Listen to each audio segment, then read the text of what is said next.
Jadi di alam ini semua kejadian di alam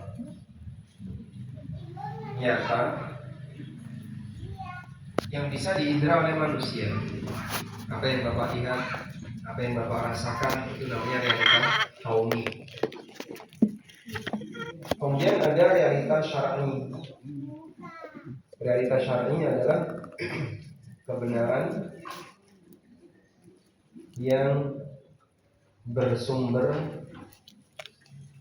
dari dalil, sehingga kita baru tahu itu ketika ada petunjuk dalil. Contohnya, sholat itu wajib, puasa itu wajib. Dari mana kita tahu? Dari petunjuk dalil. Sehingga kita meyakini beberapa keyakinan berdasarkan dalil, berarti Anda punya akidah sesuai dengan realita syar'i. Dan dari dua realita ini, mana yang lebih sensitif ditolak oleh manusia? Yang syar'i. Sehingga ada realita kauni atau takdir tadi yang bisa diindra oleh manusia, dan ada realita syar'i. Kalau ini mungkin nggak ada orang menolaknya? Ada nggak orang menolak? Kalau sudah terbukti di depan matanya, dia tidak akan menolak. Misalnya, saat ini siang hari, salah atau benar? Pagi atau siang? Lawannya siang itu apa? Malam. Kalau lawannya pagi sore itu malam. Kalau kita menyebut matahari sudah terbit, itu namanya realita apa? Realita kauni. Terbukti nggak? Ya kita lihat ada matahari, ada sinar matahari yang kita lihat. Sehingga realita kauni, manusia tidak menolaknya ketika dia melihat langsung. Nah, realita syar'i ini yang tidak kelihatan. Ini ada yang kaitannya dengan masalah hukum, ada yang kaitannya dengan masalah keyakinan atau berita.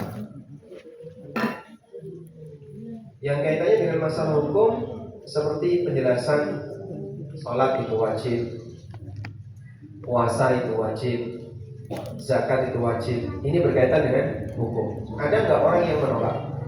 Masih banyak. Ada orang yang nggak terima ketika sholat itu wajib. Dia nggak mau mengerjakan sholat dan tidak mengakui kewajiban sholat. Ada juga yang tidak mengakui kewajiban puasa dan seterusnya. Maka dia memiliki akidah yang menyimpang berkaitan dengan realita syar'i terkait hukum. Dan ada yang punya akidah yang menyimpang berkaitan dengan realita syar'i terkait berita.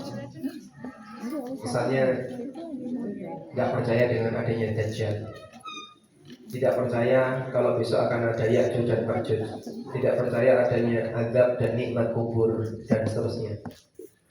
Dan ini terjadi di kalangan manusia. Maka untuk realita syar'i ini sering ditolak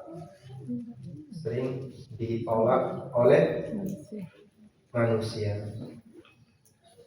Maka kita belajar untuk mengakui realita syar'i agar jangan sampai keyakinan kita, pengakuan kita bertentangan dengan apa yang telah diajarkan oleh Al-Quran maupun hadis Nabi SAW.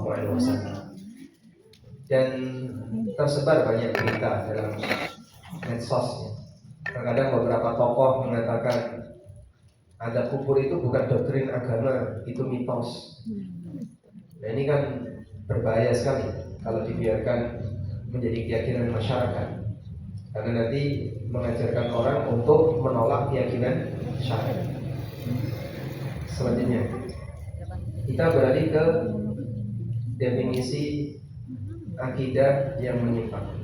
Ini baru contoh ya. Tadi yang saya sebutkan, kota Mekah ada di Arab, salah atau benar?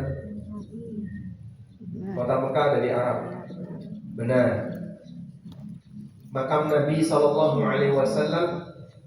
ada di Madinah. Benar. Makam Ali bin Abi Thalib ada di Iran. Ini salah, yang benar ada di Kufah.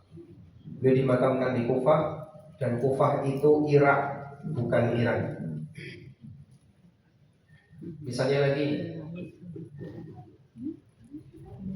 makamnya Nabi Saleh ada di Syam. Salah atau benar? Tidak tahu. Makanya nggak tahu ya, kita tidak bisa memastikan. Karena kita tidak tahu makamnya Nabi Hud ada di mana, makamnya Nabi Lut ada di mana, makamnya Nabi A, Nabi B ada di mana, kita tidak tahu. Bagian yang kita tidak tahu, maka kita kembalikan kepada ilmu Allah Subhanahu wa Ta'ala. Dalam realita kauni, ketika orang punya salah sangka, dia punya keyakinan yang salah, walaupun lebih mudah untuk diluruskan. Ada obrolan ya. Seorang ustadz bercerita, waktu di Madinah ketemu dengan dua orang saling ngobrol. Kalau tidak salah orang Jawa. Saat itu ditanya, dari mana? Balikpapan. Kemudian yang satunya komen, oh Sumatera. Berarti dia punya keyakinan apa? Kalimantan di Sumatera. Yang salah terkait posisi kota Sumatera. Balikpapan. Kata Balikpapan ya. Mungkin orang luar Jogja, Sumatera. mereka menganggap Candi Borobudur di Jogja. Makanya piknik ke Jogja, nanti mau ke Borobudur kan? Ma'ruf dia. Padahal sebenarnya ada di mana? Di Magelang, di Jawa Timur. Magelang, Jawa Tengah. Itu contoh sederhana. Jadi keyakinan ini disebut salah ketika tidak sesuai dengan realita. Nah, yang seperti ini mudah untuk diluruskan. Begitu ditunjukkan, buktinya kayak gini loh, selesai semua. Tapi kalau berkaitan dengan masalah dalil, ini bahasan iman. Kalau orang tidak punya iman, sulit untuk menerima. Sekarang kita akan melihat yang kelima, pengertian akidah yang menyimpang. Kelima, pengertian akidah yang menyimpang. Akidah yang menyimpang adalah akidah yang bertentangan dengan realita. Semua akidah kesyirikan bertentangan dengan realita, karena tidak ada Tuhan yang berhak disembah selain Allah. Allah berfirman menyebutkan anggapan salah seorang musyrik, anggapan salah orang musyrik.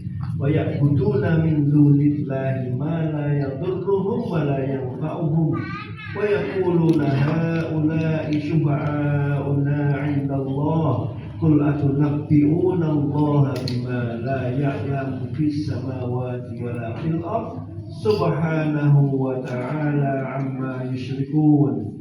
Mereka menyembah selain Allah sesuatu yang tidak dapat mendatangkan kemudaratan kepada mereka dan tidak pula kemanfaatan, dan mereka berkata mereka itu adalah pemberi syafaat kepada kami di sisi Allah. Katakanlah, apakah kamu mengabarkan kepada Allah apa yang tidak diketahuinya baik di langit dan tidak pula di bumi? Quran Surat Yunus ayat 18. Orang musyrik meyakini bahwa arwah yang mereka sembah akan mengantarkan doa mereka kepada Allah. Padahal Allah menegaskan bahwa Allah tidak pernah tahu ada makhluk yang bertugas seperti itu. Apakah mungkin di alam ini ada sesuatu yang tidak pernah Allah ketahui? Di mana akalnya? Baik, saya ulangi pertanyaannya ya. Mungkinkah ada sesuatu di alam ini tapi Allah tidak tahu?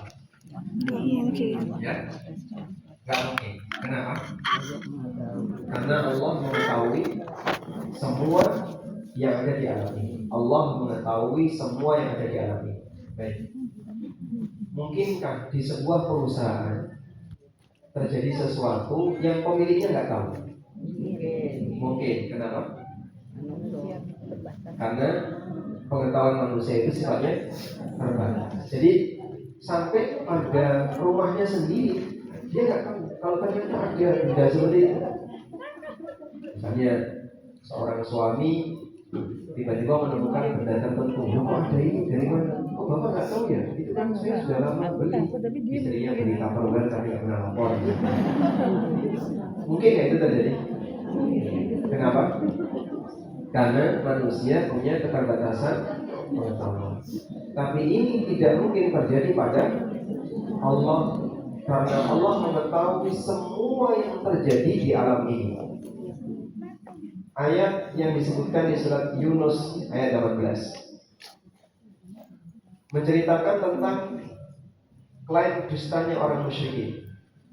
Orang musyrik itu punya anggapan seperti ini. Jadi dia ingin berdoa kepada Allah. Dia yakin bahwasanya Allah lah satu-satunya yang bisa mengabulkan doa. Tapi dia tidak mau doa langsung. Dia tidak lakukan doa secara langsung. Yang dia lakukan adalah dia berdoa di kuburan. Dia doa di kuburan dengan harapan apa? Nanti arwahnya si penduduk kubur ini akan mengantarkan doanya kepada Allah. Arwah yang mengantarkan ini namanya apa? Pemberi syafaat. Disebut dengan syufa'auna indallah. Mereka adalah para pemberi syafaat kami di sisi Allah. Yang kalimatnya tadi. Haula'i syufa'auna indallah. Mereka ini adalah para pemberi syafaat kami di sisi Allah. Pemberi syafaat maksudnya mengantarkan doanya kepada Allah.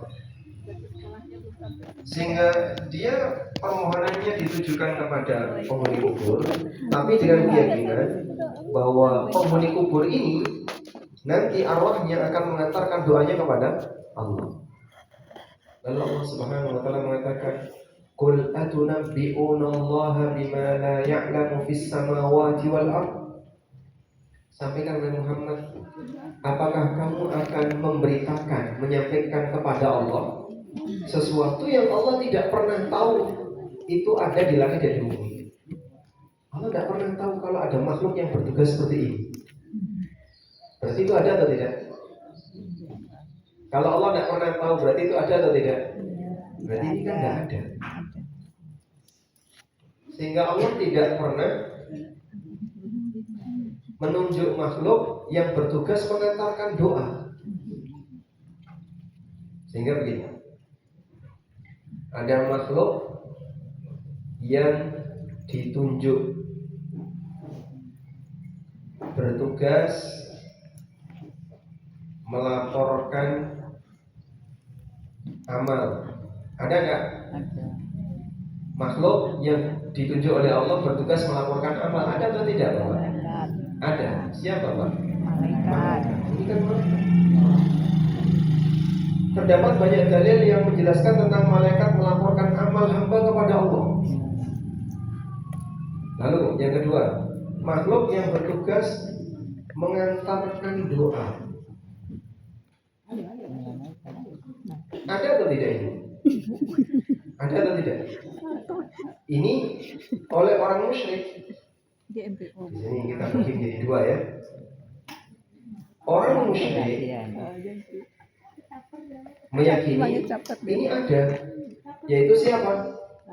Arwah orang soleh atau yang dianggap soleh.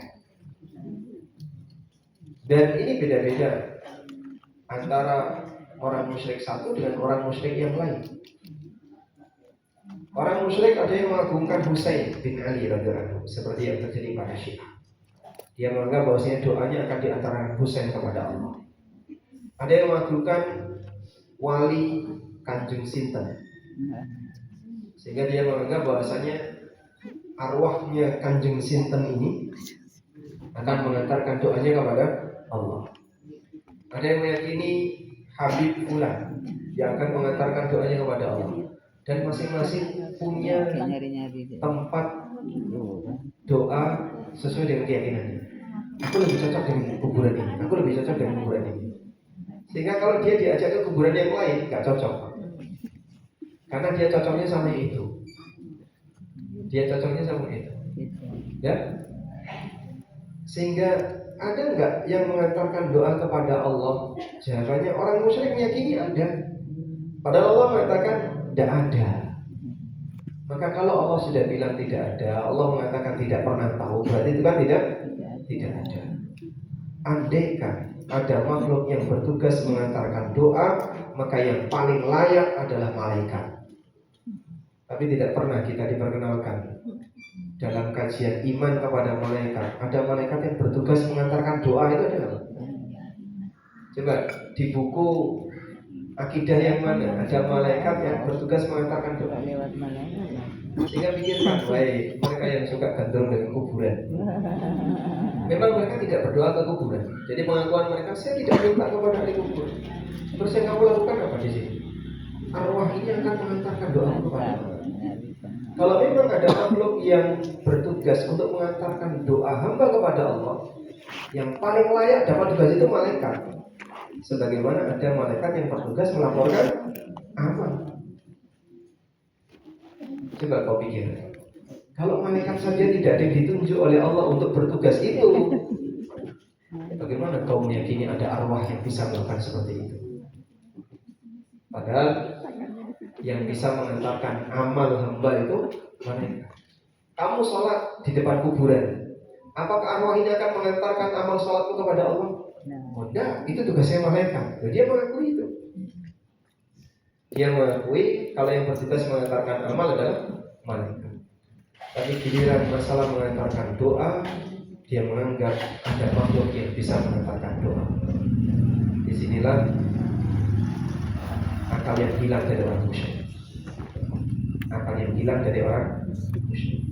Dan manusia kalau akalnya sudah hilang, ya dia akan lakukan apapun walaupun nggak masuk akal. Sedangkan orang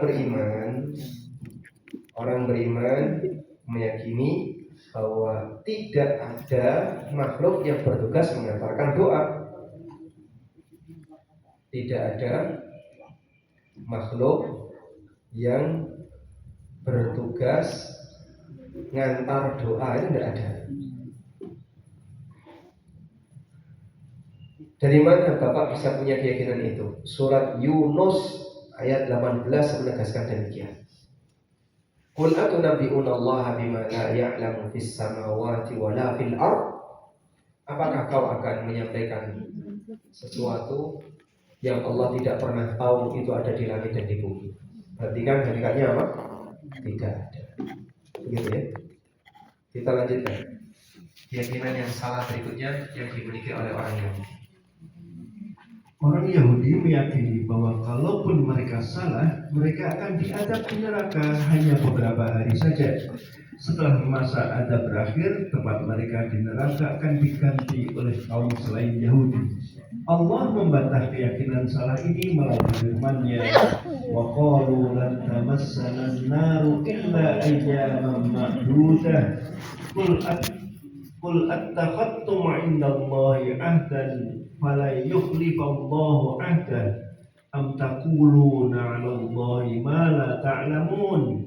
Kaum Yahudi berkata, kami sekali-kali tidak akan disentuh oleh api neraka kecuali selama beberapa hari saja. Jawablah, sudahkah kamu menerima janji dari Allah sehingga Allah tidak akan memungkiri janjinya? Ataukah kamu hanya mengatakan terhadap Allah apa yang tidak kamu ketahui? Quran Surat Al-Baqarah ayat 80. Baik, dan ini cara Yahudi menghibur dirinya. Nanti kalau pun nyemplung neraka juga paling cuma sebentar. Wis rasa wedi. Ditiru sama orang Muslim. Sehingga sebagian orang Muslim ketika dia tahu itu salah, itu dosa, wis toh barne wae.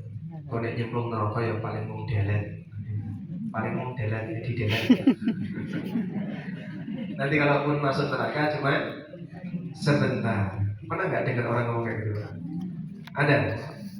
Dan ma'ruf di masyarakat kan, beraninya dia seperti itu. Padahal orang kalau mendapatkan hukuman di dunia saja, yang paling ringan hukuman di dunia itu apa? Anggaplah kurungan penjara. Saya dikai mangan, ada toilet, bisa tidur, bisa beraktivitas. Hanya dalam waktu kurungan sebulan. Wah, rasanya wis rawuh enak. Hari ini ya. Pak Ustaz tahu, saya udah bolak-balik masuk penjara, isi pengajian. Jadi dia merasa tidak nyaman dengan hukuman seperti itu. Berani-beraninya orang terhadap neraka, sehingga terkadang orang menggampangkan hukuman di neraka sampai dia mengatakan kalaupun nanti masuk neraka juga paling cuma sebentar.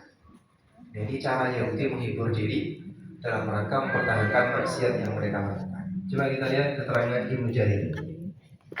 Ibnu Jarir meriwayatkan keterangan dari Ibnu Abbas radhiyallahu anhuma ketika menjelaskan ayat ini, para musuh Allah yaitu orang Yahudi mengatakan, Allah tidaklah memasukkan kita ke neraka selain untuk membenarkan sumpah, yaitu selama kami melakukan penyembahan terhadap patung sapi selama 40 hari. Jika sudah berlalu 40 hari, sumpah dan adab itu akan berakhir. Dalam keterangan yang lain, Ibnu Jarir membawakan riwayat dari seorang ahli tafsir zaman tabi'in, Abu Muhammad As-Sudi. Yahudi mengatakan, Allah akan memasukkan kita ke dalam neraka lalu kita disiksa selama 40 hari hingga setelah neraka memakan dosa kami dan membersihkan kami, ada yang memanggil, keluarkan semua yang berkhitan di kalangan keturunan Bani Israel. Karena itulah kami diperintahkan untuk berkhitan. Tafsir Ibnu Jarir At-Tabari. Semua anggapan ini salah, sehingga Allah bantah keyakinan ini di lanjutan ayat, bala mangkasaba sayyi'atan wa ahatat bihi khati'atuhu faulaika ashabun nar hum fiha khalidun. Bukan demikian yang benar. Barang siapa berbuat dosa dan ia telah diliputi oleh dosanya, mereka itulah penghuni neraka, mereka kekal di dalamnya. Quran surat Al-Baqarah ayat 81. Baik. Sehingga mereka meyakini nanti juga akan dikeluarkan dari neraka paling cuma sebentar, 40 hari. Dari mana kamu tahu? Sebaliknya dibantah oleh Allah, bala man kasaba sayyi'atan. Barang siapa yang melakukan perbuatan dosa, wa ahatat bihi khati'atuhu, dan dosanya meliputi dirinya. Dosa meliputi dirinya itu gimana? Dia lakukan itu sampai mati. Dia lakukan dosa itu sampai mati, sehingga sepanjang perjalanan hidupnya sampai dia mati, dosa itu nempel pada dirinya. Ulaika ashabun nar. Mereka lah penduduk neraka, hum fiha khalidun, dan mereka kekal di dalam. Sehingga ini membantah keyakinan Yahudi. Bagaimana kau bisa terjamin kalau dirimu akan diselamatkan oleh Allah dari neraka? Selanjutnya, Allah juga menyalahkan anggapan Yahudi. Allah juga menyalahkan anggapan Yahudi yang mengaku telah berhasil membunuh Nabi Isa.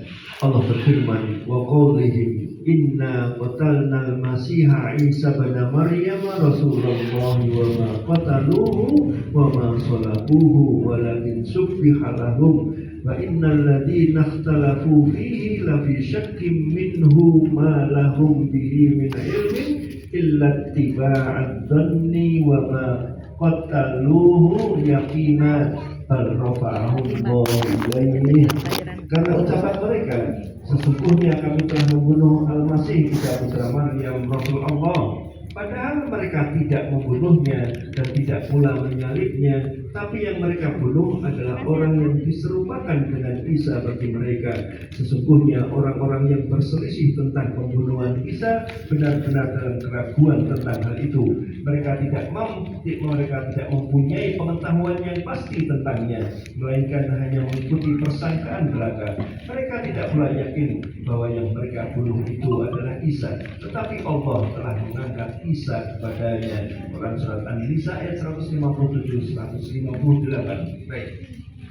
Jadi sampai titik ini Al-Quran menceritakan bahwa mereka dalam posisi ragu, yang dibunuh itu Isa atau bukan. Al-Quran menyebutkan mereka ragu. Artinya apa? Mereka sendiri sebagai pelaku dan pendukung pelaku sampai saat ini tidak merasa yakin itu adalah Isa. Cuma ragu dijadikan keyakinan. Ragu itu bisa dijadikan sebagai keyakinan. Bisa kan? Dipaksakan. Itulah yang disebut dengan doktrin. Sehingga terkadang ada orang yang dia sebenarnya ragu, tapi dipaksakan. Gimana caranya? Pokoknya ini harus jadi doktrin keyakinan. Akhirnya keraguan tadi artinya tidak punya landasan yang kuat, tapi karena dipaksakan, kemudian orang-orang awam di bawahnya ikut-ikutan. Selanjutnya di posisi ini status Nabi Isa dibunuh itu husnul khatimah atau su'ul khatimah. Terjadi khilaf antara Yahudi dan Nasrani. Kita baca. Yahudi meyakini bahwa mereka telah berhasil membunuh Nabi Isa yang dituduh telah melakukan makar. Nasrani meyakini bahwa Nabi Isa telah disalib untuk menebus dosa semua manusia dan semua keyakinan itu salah. Nabi Isa tidak pernah terbunuh dan tidak pernah disalib. Jadi yang satu meyakini Nabi Isa dibunuh dalam keadaan su'ul khatimah. Itu keyakinan Yahudi. Yang satu meyakini Nabi Isa dalam keadaan husnul khatimah. Keyakinan Nasrani. Maka yang heran ya Nasrani, kenapa dia justru pro sama Yahudi? Sehingga di hadapan Yahudi mereka nurut, tapi kebenciannya dilampiaskan kepada kaum muslimin. Makanya sampai Nanti lihat kan saat kenapa sama mereka si ditanya, Mecan. apakah umat Muhammad juga akan ditebus dosanya oleh Yesus? Mereka bilang tidak. Apakah Yesus akan menebus dosa orang yang menyalibnya? Mereka bilang iya. Salah kita. Padahal kita tidak pernah melakukan, tidak pernah punya masalah dengan Nabi Isa alaihissalam. Kita mengakui beliau sebagai orang soleh, sebagai nabi dan manusia yang dibersihkan oleh Allah Ta'ala. Tapi di saat yang sama mereka tidak mau menganggap kita sebagai orang yang ditebus dosanya. Dan keyakinan penebusan dosa itu salah atau benar? Salah, tidak sesuai dengan realita. Baik. Walhamdulillahirabbil alamin. Ini kalau dikoreksi nanti banyak sekali ya akidah-akidah yang salah. Maka di sini jamaah belajar akidah itu manfaatnya dua. Yang pertama adalah menanamkan akidah yang benar. Manfaat yang kedua, membersihkan akidah yang salah. Belajar akidah itu manfaatnya dua, menanamkan akidah yang benar dan membersihkan akidah yang salah. Karena hati manusia itu seperti spons. Dia bisa menyerap air, juga bisa menyerap racun, bisa menyerap kotoran, sebagaimana bisa menyerap cairan yang bermanfaat. Maka dengan belajar akidah yang benar, spons ini kita saring. Yang benar ditambahi, yang salah dibuang.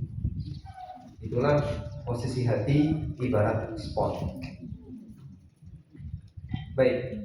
Nah, muncul pertanyaan, sumber akidah yang benar itu apa? Terus sumber akidah yang salah itu dari mana? Dilanjutkan di poin. Sumber akidah yang benar. Keenam, sumber akidah yang benar. Isi dari akidah adalah keyakinan tentang sesuatu yang gaib, baik berkaitan dengan kejadian di hari kiamat, kejadian di masa mendatang yang belum terjadi, atau kejadian di masa silam. Dan semua informasi semacam ini hanya bisa didapatkan melalui berita wahyu, termasuk juga informasi tentang makhluk-makhluk gaib, bahkan informasi tentang Allah itu sendiri, baik tentang nama, sifat, dan perbuatannya. Tanpa bimbingan dari wahyu, semua manusia, termasuk para nabi, tidak akan tahu apa yang harus diyakini dan diimani. Anda garis bawahi ya. Tanpa bimbingan wahyu, semua manusia, termasuk para nabi, tidak tahu apa yang harus diyakini dan diimani. Sehingga Nabi ketika lahir, apakah sudah tahu rukun iman? Sudah tahu belum? Belum. Nabi ketika belum dapat wahyu, apakah sudah tahu tentang akhirat? Belum tahu. Beliau sama seperti yang lain.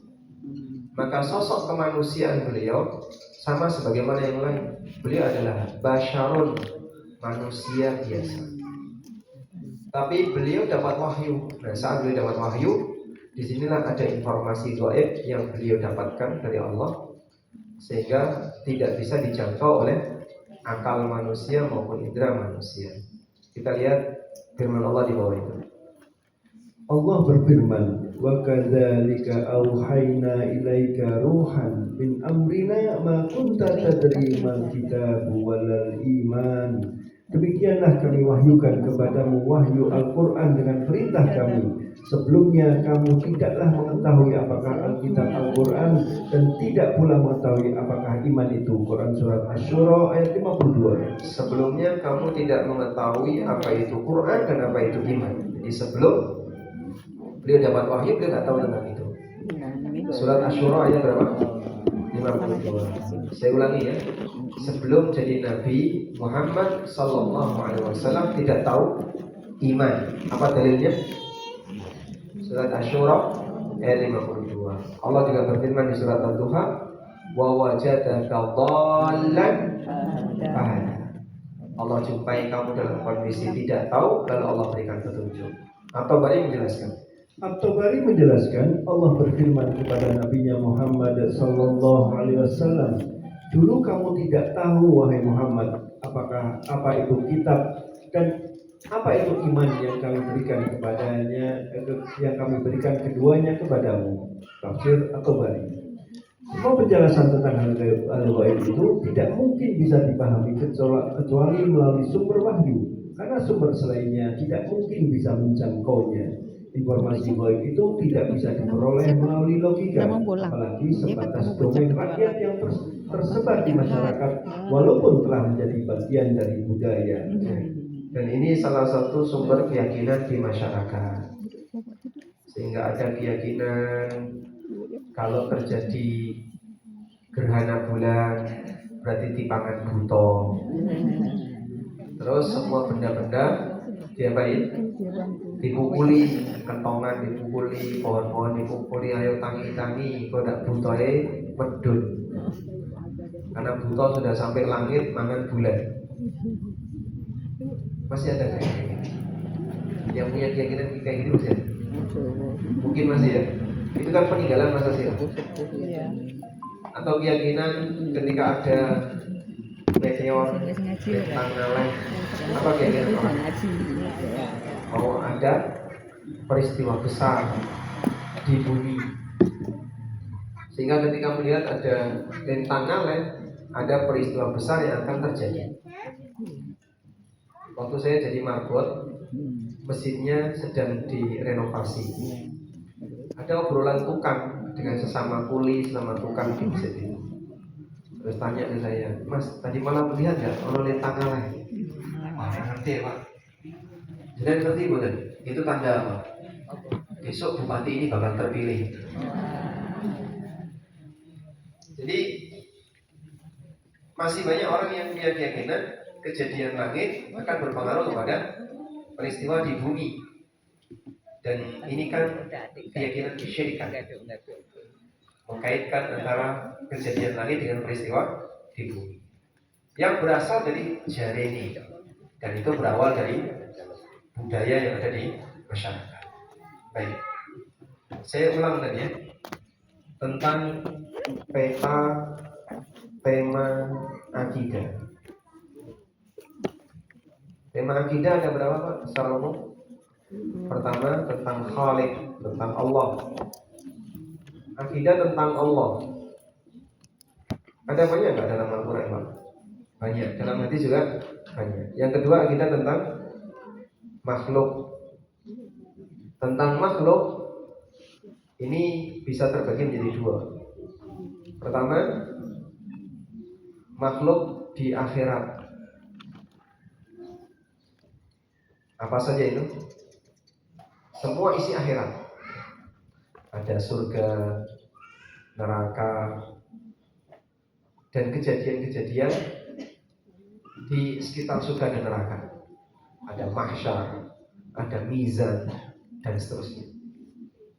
Yang kedua, kejadian di dunia. Kejadian di dunia bisa kita bagi menjadi berapa? Menjadi dua.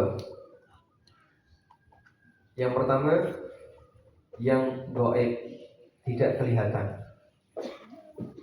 Contohnya malaikat, kemudian jin. Lalu apa lagi? Kemudian yang kedua, kejadian yang sifatnya pernah ada di alam atau terjadi di alam. Terjadi di alam nyata. Ini ada dua ya. Yang pertama, masa silam. Seperti cerita tentang para nabi masa silam. Cerita tentang kejadian Nabi Adam, peristiwa pembunuhan Qabil Habil, peristiwa yang terjadi pada zaman Nabi Nuh alaihissalam. Orang yang hidup di masa itu bisa melihat langsung. Orang yang hidup di masa sekarang nggak bisa lihat. Maka diceritakan oleh Allah. Sehingga jangan percaya nggak Pak, Nabi Nuh itu memasukkan semua binatang ke dalam kapalnya, berpasang-pasangan. Ini bayang macan lanang wedok, singo lanang wedok, terus nanti ada gajah lanang wedok dan seterusnya. Itu kok yang muat. Apa nggak cadek-cadekan? Apa nggak saling memakan? Caranya gimana Nabi Nuh ketika itu? Apa beliau pakai obat bius atau gimana? Kita beriman karena Al-Quran bercerita. Allah perintahkan kepada beliau untuk memasukkan binatang secara berpasangan. Itu ada di surat apa itu? Zawjain. Coba kita bacakan.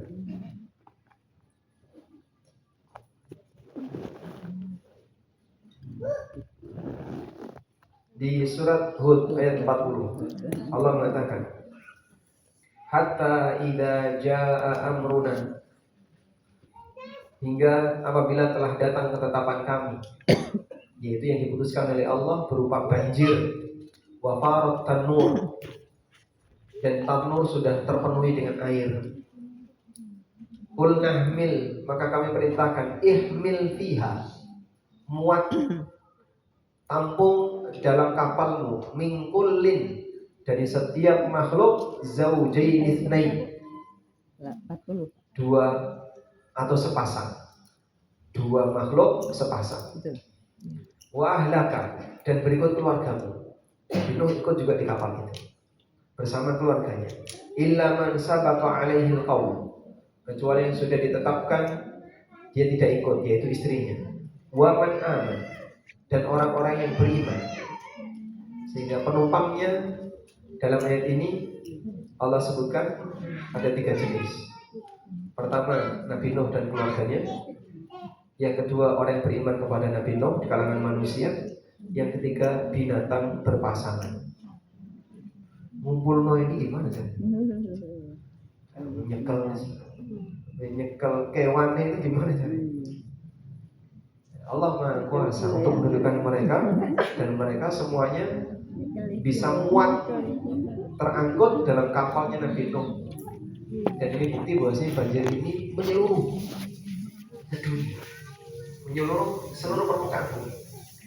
Karena kalau tidak menyeluruh, dalam arti banjir itu cuma ada di kawasan dakwahnya Nabi Nuh saja. Ternyata tidak demikian, karena binatang-binatang diselamatkan. Andaikan banjir itu hanya di kawasan tertentu saja, mudah bagi Allah binatang itu ditaruh di sebelah kanan dan kiri dari permukaan bumi yang tidak terkena banjir. Tapi banjir itu menyeluruh dan seluruh gunung tenggelam. Dan perahu waktu itu sudah ada belum Pak Ustaz? Saya tidak tahu saya ya. Saya tidak tahu. Andaikan sudah ada, berarti airnya setinggi mana nih? Andaikan sudah ada ya. Karena seluruh permukaan bumi mengalami. Nah, ini kan keyakinan yang diceritakan oleh Al-Quran. Bapak yakin nggak? Yakin? Kita kok orang masuk akal. Tapi karena kita punya iman, percaya. Kemudian yang kedua adalah kejadian di masa mendatang. Belum terjadi, tapi sudah diceritakan. Sebutkan contoh makhluk yang sudah diceritakan oleh Allah dalam Al-Quran, padahal makhluk itu belum muncul. Ya'juj dan Ma'juj. Apa lagi? Dajjal ada dalam Quran? Tidak ada. Quran tidak ada dalam. Quran tidak menyinggung Dajjal. Dabba. Al-Quran menyebutkan tentang dabba. Wa idza waqa'al qawlu 'alaihim akhrajna lahum dabbatun minal ardi tukallimuhum. Ketika sudah saatnya ketetapan kami, maka kami keluarkan dabbatun minal ardi, dabbah dari bumi, tukallimuhum. Lalu dabbah itu bisa bicara. Binatang lain bisa bicara. Nah, ini semuanya kita yakini karena Al-Quran yang bercerita. Selanjutnya, karena itu Allah perintahkan manusia untuk mengikuti apa yang Allah turunkan sebagai panduan dalam beragama, baik dalam masalah akidah, ibadah maupun ahkam. Allah berfirman, "Ittabi'u ma unzila ilaikum min rabbikum wa la tattabi'u min dunihi awliya'a qalilan ma tadhakkarun." Ikutilah apa yang diturunkan kepadamu dari Tuhanmu dan janganlah kamu mengikuti pemimpin-pemimpin selainnya. Amat sedikitlah kamu mengambil pelajaran daripadanya. Quran surat Al-A'raf ayat 3. ahkam artinya apa?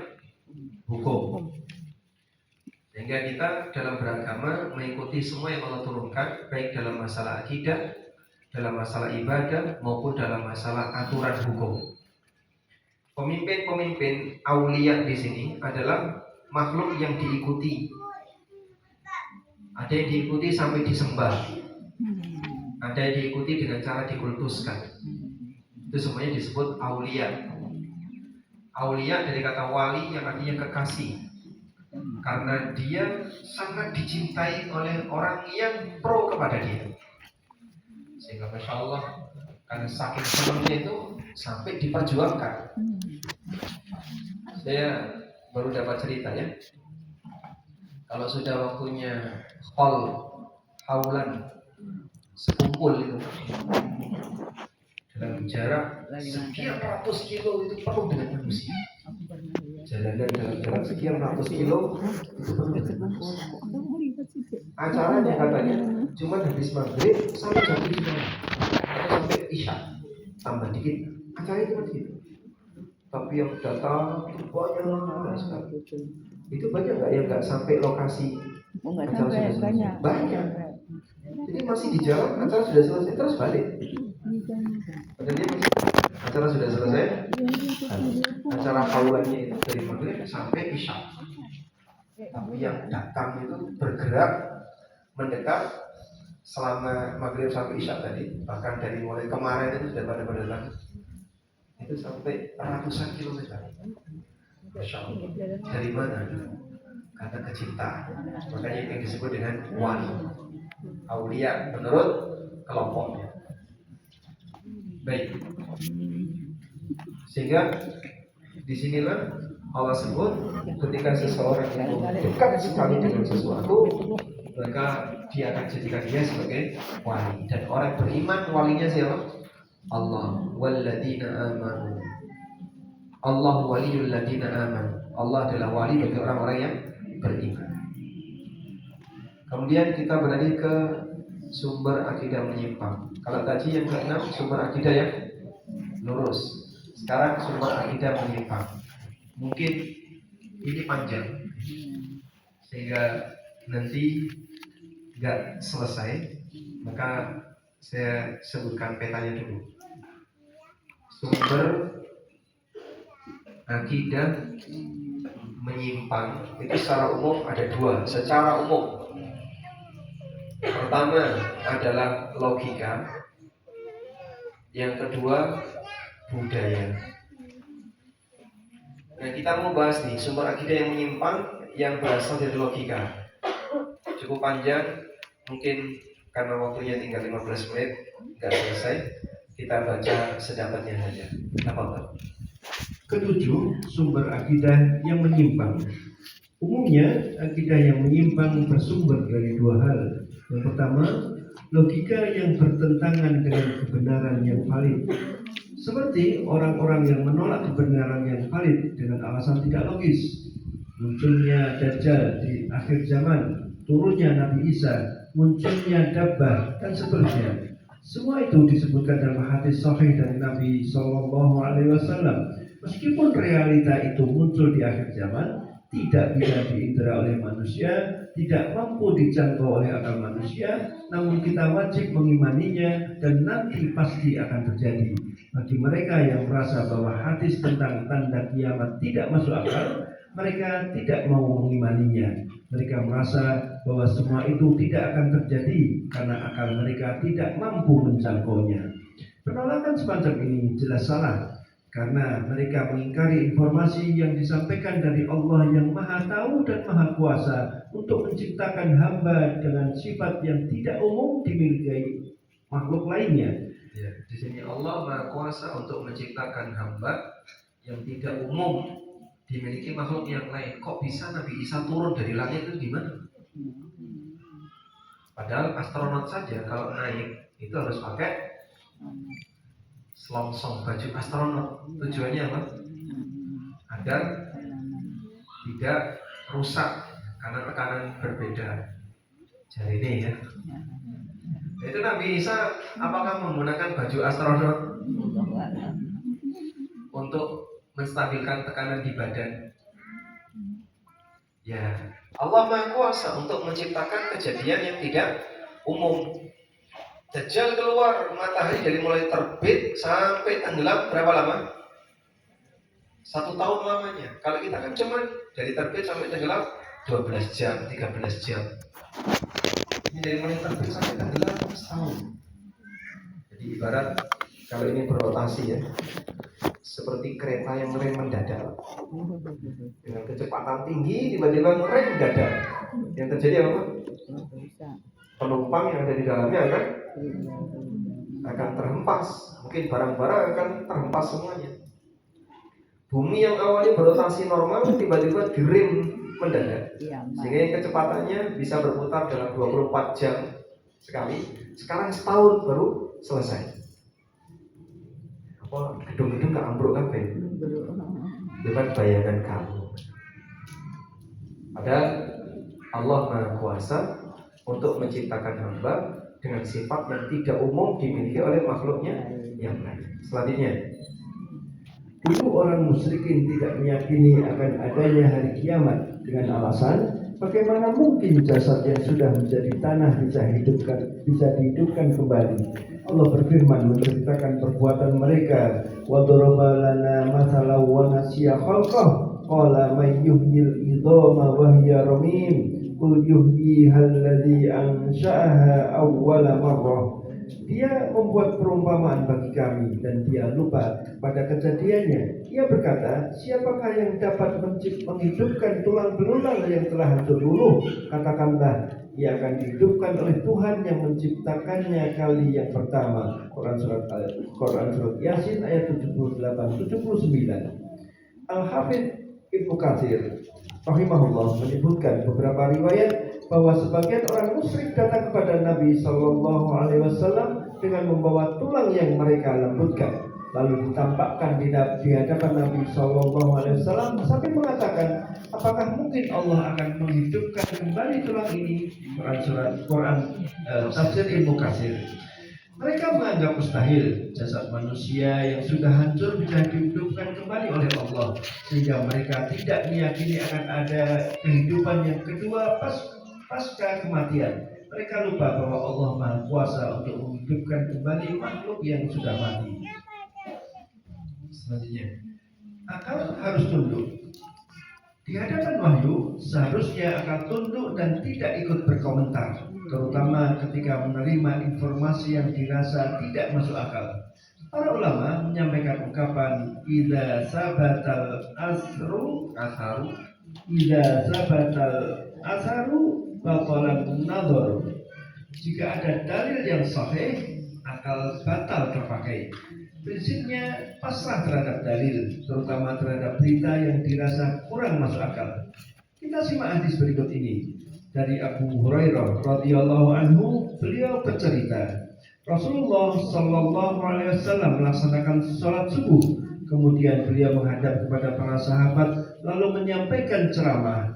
Dulu ada seorang laki-laki sedang menggiring seekor sapi, lalu ia menaikinya dan memukulnya. Maka sapi itu berkata, sesungguhnya kami tidak diciptakan untuk ini, kami diciptakan hanya untuk membajak tanah. Spontan para sahabat berkomentar keheranan, subhanallah, seekor sapi bisa bicara. Mendengar komentar mereka, Nabi SAW langsung menimpali, aku beriman membenarkan hal itu. Begitu pula Abu Bakar dan Umar, padahal keduanya tidak berada di tempat itu. Beliau melanjutkan sabdanya, dulu ada seorang laki-laki berada di tengah kambing-kambingnya. Tiba-tiba seekor serigala datang dan membawa lari seekor kambing. Lalu orang itu mengejarnya hingga seakan-akan ia berhasil merebutnya kembali darinya. Maka serigala itu berkata, engkau merebutnya dariku, lalu siapa yang akan menjaganya pada hari binatang buas, yaitu hari ketika tidak ada pengembala baginya selain aku?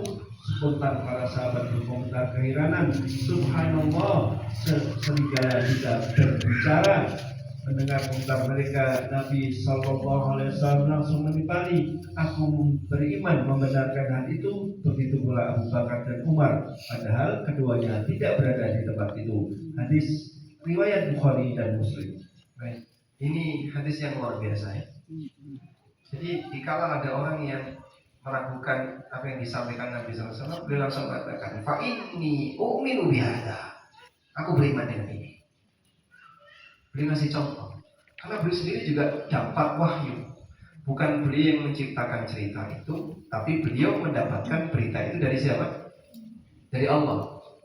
Sehingga saat berita dari Allah ini beliau sampaikan kepada para sahabat. Ini kelas sahabat ya. Para sahabat mengatakan, subhanallah, masa ada sapi bisa bicara? Subhanallah, masa ada serigala bisa bicara? Beliau langsung menimpali, fa inni u'minu bihada. Aku beriman dengan ini. Ana wa Abu Bakar wa Umar. Aku, Abu Bakar dan Umar. Padahal ketika itu Abu Bakar dan Umar tidak ada di tempat. Tapi beliau memastikan manusia sekelas Abu Bakar dan Umar pasti akan beriman. Sehingga walaupun mereka tidak ada, Nabi SAW memberikan perbedaan, Abu Bakar dan Umar pasti akan beriman dengannya. Nah ini contoh bahasanya yakin itu berangkat dari taslim. Yakin berangkat dari taslim. Taslim artinya pasrah. Orang yang yakin berangkat dari taslim, walaupun mungkin gak masuk akal, tapi dia terima seutuhnya. Ada salah satu di antara pendeta Nasrani masuk Islam. Kemudian dia banyak berdakwah, menyampaikan penjelasan tentang, intinya dia berdakwah setelah masuk Islam. Dan dia nggak percaya Nabi Isa turun di akhir zaman. Kenapa dia nggak percaya? Logikanya bicara berbeda. Nanti kalau Nabi Isa turun di akhir zaman, secara logika nggak masuk, karena perhitungan fisika nggak bisa. Yang kedua, kalau Nabi Isa muncul di akhir zaman, nanti akan jadi kebanggaan orang-orang Nasrani. Justru sebaliknya, beliau muncul di akhir zaman, turun di akhir zaman, tugasnya apa? Mematahkan salib, membunuh babi. Sehingga bukan membela ajaran Nasrani, justru akan membuktikan kebatilan ajaran Nasrani. Jadi di saat dia mengakui kebenaran Islam, tapi tidak semua berita dari Nabi SAW mau dia terima. Ada bagian yang dia tidak mau mengakui kebenarannya. Itu yang kita maksud bahasanya, kalau orang tidak punya taslim, akan berat untuk mengakui beberapa hal yang sulit diterima oleh akal dan logika. Selanjutnya, Demikianlah prinsip taslim atau pasrah yang diajarkan Nabi Shallallahu Alaihi Wasallam.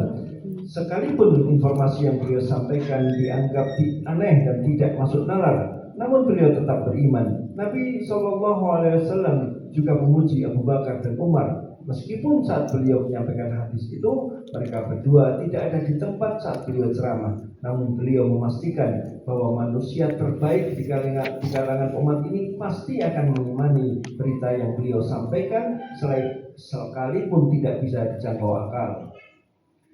Logika bukan sumber akidah. Mengapa logika tidak bisa menjadi sumber akidah? Andai semua keyakinan dan akidah bisa dilogika, manusia tidak butuh kehadiran Nabi dan tidak perlu ada wahyu. Lebih itu dari mungkin jawaban yang paling gampang. Kenapa logika tidak bisa jadi sumber akidah? Ya kalau semua bisa dilogika, kita nggak butuh Nabi dan kita tidak butuh wahyu. Karena semua manusia ketika akalnya sehat, dia bisa berlogika. Walaupun kemampuan logika masing-masing orang beragam. Selanjutnya, Lebih dari itu, masing-masing orang memiliki cara berlogika yang berbeda-beda. Jika akidah bisa dirancang dengan logika, maka akan ada jutaan bahkan miliaran akidah yang saling berbeda, bahkan saling bertentangan. Lalu logika mana yang benar? Padahal semuanya mengklaim dirinya benar, dan logika sehat akan mengatakan cara berpikir seperti ini tidak logis. Ngajak debat Imam Malik. nah ini contoh ya. Kalau logika dijadikan sebagai sumber kebenaran, nanti bentuknya seperti ini. Coba kita lihat, ada orang yang ngajak debat Imam Malik, Ma'an bin Isa, bacanya Ma'an. Ma'an bin Isa bercerita, suatu hari Imam Malik bin Anas keluar dari masjid. Beliau berdiri sambil memegang kedua tanganku. Lalu ada seorang laki-laki yang bernama Abu Al-Juwairiyah yang tertuduh berpaham Murji'ah menyusul beliau lalu mengatakan, wahai Imam Malik, tolong dengarkan keterangan dariku. Aku ingin berbicara denganmu, berdebat denganmu, dan menyampaikan pendapatku kepadamu. Imam Malik bertanya, bagaimana jika engkau mengalahkanku? Orang itu menjawab, jika aku berhasil mengalahkan Anda harus mengikutiku. Imam Malik berkata lagi, bagaimana jika datang orang lain lalu berdiskusi dengan kita dan dia mengalahkan kita? Orang itu menjawab, kita akan mengikutinya. Kemudian Imam Malik bin Anas memberi nasihat, wahai hamba Allah, sesungguhnya Allah telah mengutus Nabi Muhammad SAW dengan satu agama, sedangkan aku melihat engkau berpindah-pindah dari satu agama ke agama yang lain. Baik, jadi nanti akan lucu seperti ini. Jika kebenaran itu dikembalikan kepada standar siapa yang dianggap logikanya paling kuat ketika dipakai debat, maka saat dia debat menang.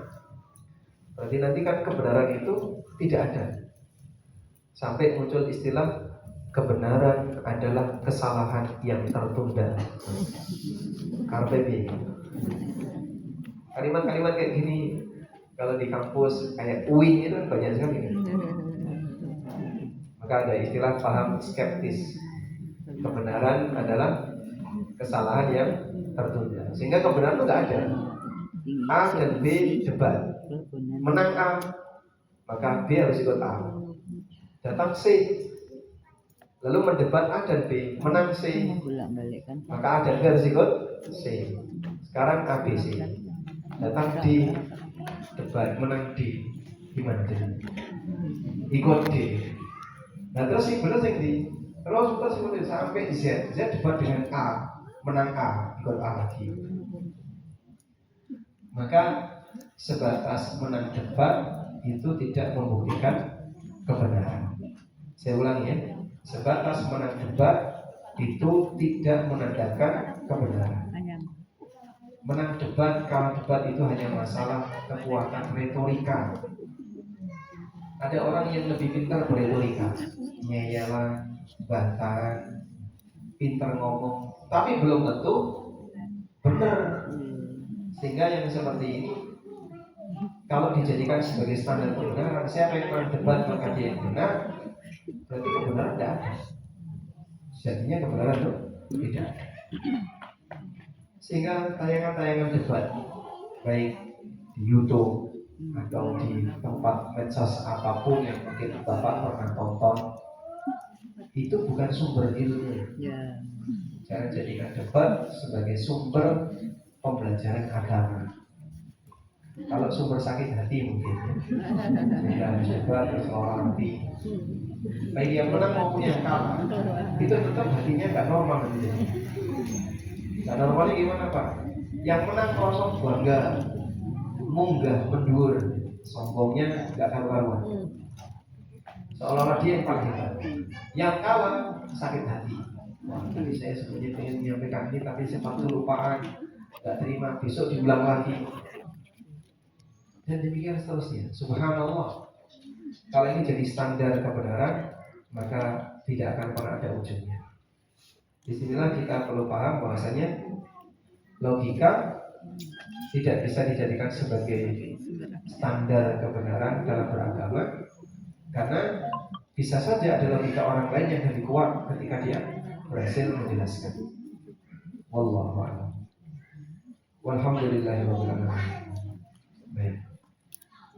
Masih berkaitan dengan masalah akal dan logika, insyaallah akan kita sambung di pertemuan berikutnya. Semoga apa yang kita bahas ini bermanfaat. Wassalamualaikum warahmatullahi wabarakatuh. Jazakallahu khairan Ustaz jadi bagian ini hanya ada satu pertanyaan.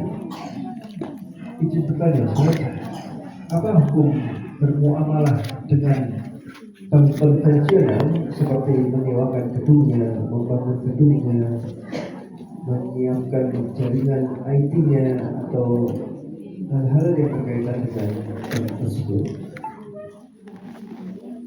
Bermuamalah dengan pelaku maksiat atau orang yang beraktivitas maksiat bisa kita bagi menjadi dua. Yang pertama adalah ikut membantu kegiatan maksiat mereka, atau setidaknya memberikan kontribusi untuk semakin memudahkan kegiatan maksiatnya.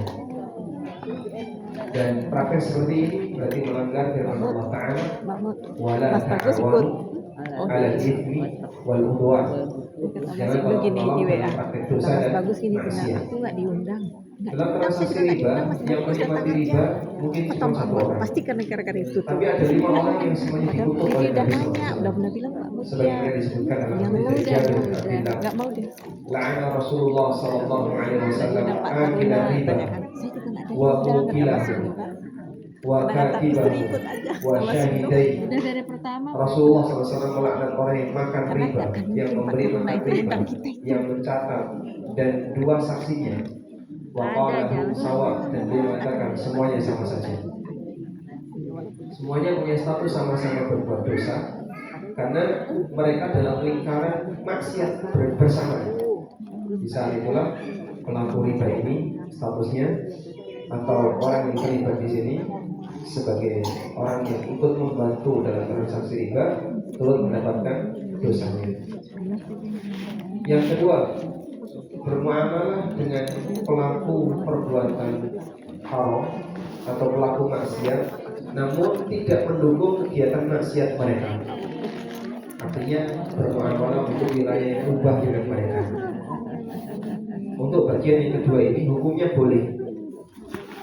Contoh, kita bermuamalah dengan non-muslim, boleh atau tidak? Boleh. Nabi SAW bertransaksi dengan Yahudi, bermuamalah dengan orang musyrik dalam kegiatan muamalah yang mubah, boleh. Walaupun pelaku muamalah itu ahli maksiat, orang musyrik, orang Yahudi, yang dikatakan oleh Allah dalam Al-Quran, orang Yahudi wa akhlihimur riba, mereka juga mengambil riba, wa akhlihim amwalan nasi bil batil, dan suka makan harta orang lain dengan cara batil. Tapi kita kan tidak ikut maksiat mereka, kita bermuamalah di area yang halal dengan mereka. Contoh ya, Bapak Ibu jualan nasi bungkus, yang beli karyawan lembaga ribawi, boleh nggak? kita jual ke mereka? Boleh. Anda jualan A, jualan B, atau menyewa mobilnya. Ada karyawan bank ribawi yang punya mobil, kita sewa mobil dia, boleh, karena kita bertransaksi untuk hal yang benar. Nah, kembali kepada pertanyaan tadi, kalau penanya berinteraksi dengan lembaga keuangan ribawi ini dalam bentuk dia menyediakan gedung atau sistem informasi, kemudian sebagai support IT, teknologi yang dibutuhkan oleh bank dan seterusnya, berarti dia masuk kategori ta'awun 'alal itsmi wal 'udwan, tolong-menolong dalam maksiat. Sebab jasa Anda dipakai oleh lembaga ribawi tadi untuk kegiatan riba. Jasa Anda dipakai oleh lembaga ribawi untuk kegiatan riba.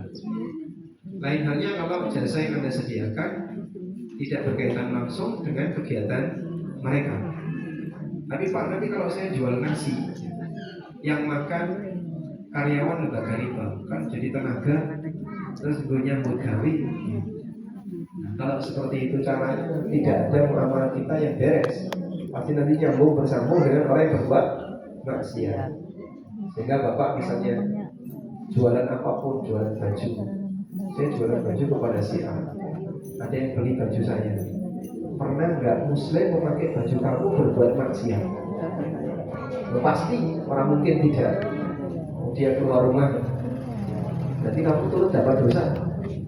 Kamu ngasih baju dia dan dia bermaksiat dengan baju yang kau jual ke dia. Wah, yang lain-lainnya repot, nggak bisa bergerak. Maka manusia tidak bertanggung jawab terhadap dosa orang lain, walaupun ketika dia berdosa, dia memanfaatkan sebagian fasilitas yang pernah kita transaksikan dengan orang itu. Nah, masalah dosa ini jadi urusan pribadi masing-masing. Allah